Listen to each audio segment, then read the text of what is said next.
আলাইহিস সালামের সেদিন যে দাবি ছিল, ওই যা দাবির জবাবে আল্লাহ, ওই দাবির জবাবে যে অ্যানসার আল্লাহ করেছিল, ওর আমলের সাথে তো তোমার আমল মেলে না।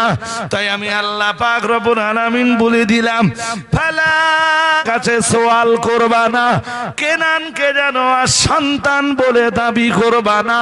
ও তোমার রক্তের ছেলে হতে অনেক বেশি মর্যাদা আদর্শের।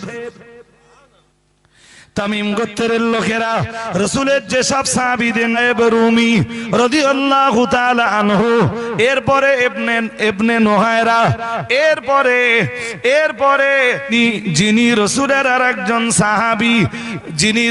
আরেকজন সাহাবী হযরত আবু হুযায়ফার বাড়ির গোলাম, তো সাহাবীদেরকে দেখে অবজ্ঞা করলো, এই সমস্ত সাহাবীদেরকে দেখে তুচ্ছ তাচ্ছিল্য করলো। ও বাবাজিরা, ভাইরা,